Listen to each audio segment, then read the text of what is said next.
নমস্কার বন্ধুরা, আজ আমি আবারও চলে এসেছি আপনাদের সামনে আবারও একটা নতুন রেসিপি নিয়ে। তো আজকে আমি আপনাদের জন্য নিয়ে এসেছি একটা ভীষণই হেলদি ব্রেকফাস্ট। এটা শুধু হেলদিই নয়, ভীষণ টেস্টিও। তো আমি এর সাথে আরও একটি রেসিপি শেয়ার করব। তো চলুন দেখি কিভাবে বানানো যায় এই রেসিপিটি। আর এটা দেখুন, দেখতেও কি সুন্দর চমৎকার। বাচ্চাটা দেখে লুফে নেবে। তো এটা করতে আমার প্রধান উপকরণ লাগবে চিড়ে। তো আমি এখানে চিড়ে নিয়ে নিয়েছি, এখানে প্রায় 300 গ্রাম মতন চিড়ে রয়েছে। আর আমার এখানে আলুও লাগবে। দেখুন, আলুগুলো আমি অলরেডি সেদ্ধ বসিয়ে দিয়েছি। এগুলো আমি ভালো করে ওয়াশ করে নিয়ে আসি, এটা ভালো করে ভিজতে হবে। তো আমি এটা ভালো করে ওয়াশ করে নিয়ে আসি। চিড়েগুলো আমি ভালো করে ওয়াশ করে নিয়েছি। এবার চিড়েগুলো আমি তুলে নেব, একটা পাত্রের মধ্যে তুলে নেব। তুলে নিয়েছি। আর এদিকে আমার আলুগুলোও সেদ্ধ হয়েছে। এবার আলুগুলো আমি নামিয়ে নেব। আলুগুলো আমায় খোসা ছাড়াতে হবে। তো যতক্ষণ না ঠান্ডা হচ্ছে ততক্ষণ আমি খোসা ছাড়াতে পারছি না। চিড়েগুলো আমি একটু ঢেকে রাখবো, একটু নরম হোক, তারপরে আমি ততক্ষণে দেখুন আমি এখানে কিছু ধনে পাতা কুচি করে নিয়ে এসেছি। আর এখানে আদাও লাগবে আমার। তো এই আদাগুলো আমি কুটে নেব।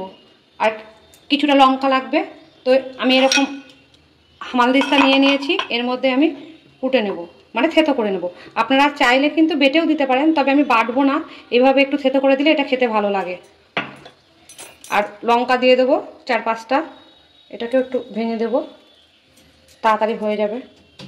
এবার আমি এভাবে কুটে নেব। এখন এটা আমার কোটা হয়ে গেছে, এটা আমি সাইডে রেখে দেবো। আর এদিকে আমি আলুর খোসাগুলোও ছাড়িয়ে নিয়েছি। আলুগুলো আমার ম্যাশ করতে হবে। তো তার আগে আমি এটা ঢাকনাটা খুলে দেখে নেব। দেখুন, চিড়েগুলো আমার ভালো মতো নরম হয়ে গেছে। তো এটা সাইডে রেখে আমি আলুগুলো ম্যাশ করে নেব। হাত দিয়ে আলুগুলো ম্যাশ করে নিয়েছি। আমার আলুগুলো ম্যাশ করা হয়ে গেছে। ভালোভাবে ম্যাশ করবেন যাতে কোনো দলা না থাকে। এবার এটাও আমি একটু সাইডে সরিয়ে রাখবো। এবার আমার চিড়েগুলোকে একটু হাত দিয়ে মাখিয়ে নিতে হবে।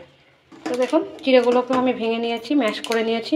এবার আমি এর মধ্যে দিয়ে দেবো ধনে পাতা কুচোনো, যে আদা লঙ্কাটা আমি কুটে রেখেছি সেগুলোও দিয়ে দেবো একটু আমচুর পাউডার 1 চামচ মতন, একটু চাট মশলা দিলে ভালোই লাগবে।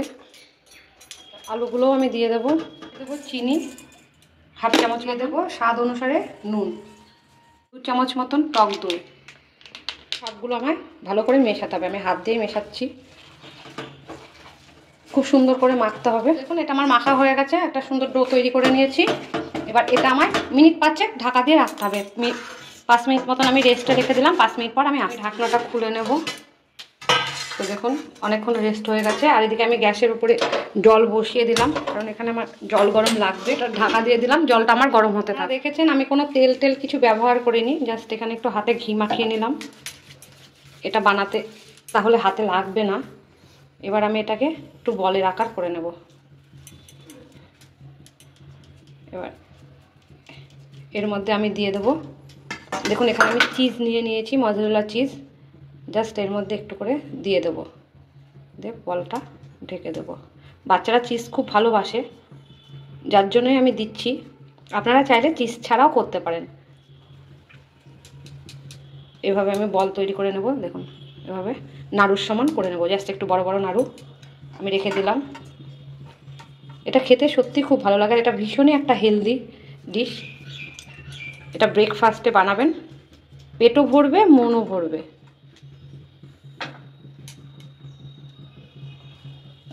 আপনারা চাইলে চিজ বেশি দিতে পারেন, আমি এইটুকু করেই দিচ্ছি। আপনারা চাইলে কম বেশি করতেই পারেন।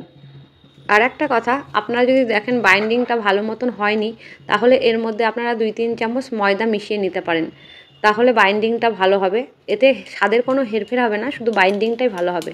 তো আমি এইভাবে সবগুলো বানিয়ে নেব। একটা ঝাঁঝর থালা, এরকম ফুটো ফুটো থালা নিয়ে নিয়েছি, হাতে তেল মাখিয়ে নিয়েছি। তেলটা আমি থালার উপরে দিয়ে দেবো।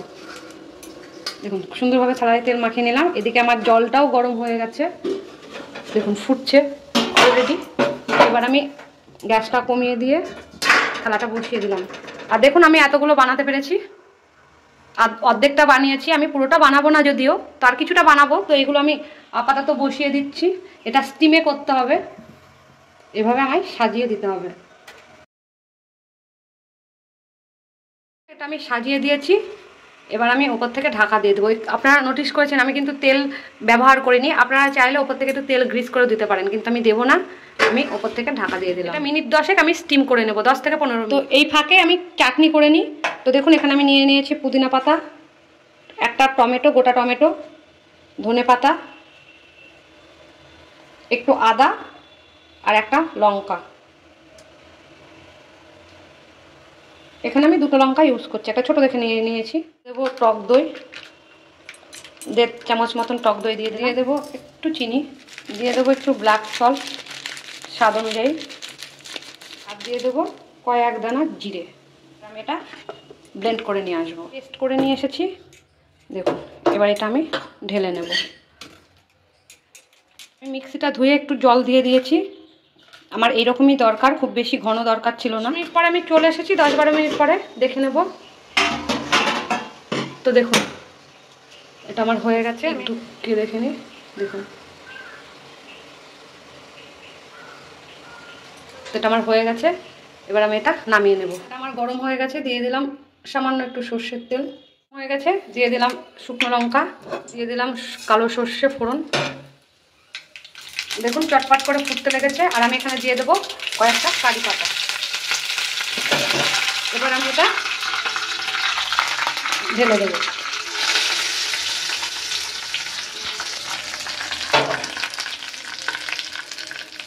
মিশিয়ে নেব। তো তৈরি হয়ে গেল আমার চাটনি। এই প্যানের মধ্যে দিয়ে দেবো সাদা তেল, এটা আমি সাদা তেলে করছি, জাস্ট 1 থেকে 1.5 চামচ। কতটা সফট হয়েছে দেখুন। তেলটা আমার গরম হয়ে গেছে, তেলের মধ্যে দিয়ে দিলাম সর্ষে, এটাতেও সর্ষে ফোড়ন যাবে। এখানে আমি কারি পাতা কুচিয়ে নিয়েছি, কারি পাতাগুলো দিয়ে দিলাম। এবার আমি এর মধ্যে বলগুলো বসিয়ে দেবো, একটু ফ্রাই করে নেবো বলগুলো। যেমন বেরিয়ে এসেছে, একটু উল্টে দেবো।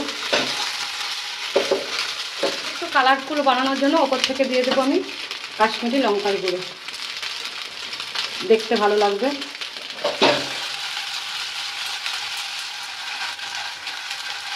দেখুন হয়ে গেল না কি সুন্দর কালারফুল।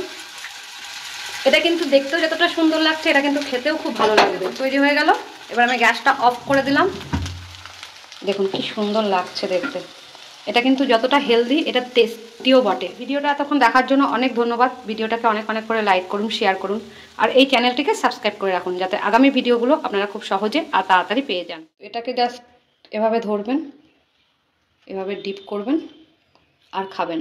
তো দেখুন কি সুন্দর লাগছে না? গরম ভাঙতে পারছি না, তো আমি একটা ভেঙে দেখাচ্ছি। দেখুন কতটা চিজি ভিতরে। তো বাচ্চাটা তো দেখে লুফে নেবে। আমি রিকোয়েস্ট করবো রেসিপিটা ভালো লাগলে অন্তত বাড়িতে একবার বানাবেন, আর আমায় কমেন্টে জানাবেন এটা কেমন হয়েছে। এটাকে জাস্ট এভাবে ধরবেন, এভাবে ডিপ করবেন আর খাবেন। তো দেখা হবে নেক্সট ভিডিওতে আবারও কোনো নতুন একটা রেসিপি নিয়ে। ততক্ষণে টাটা।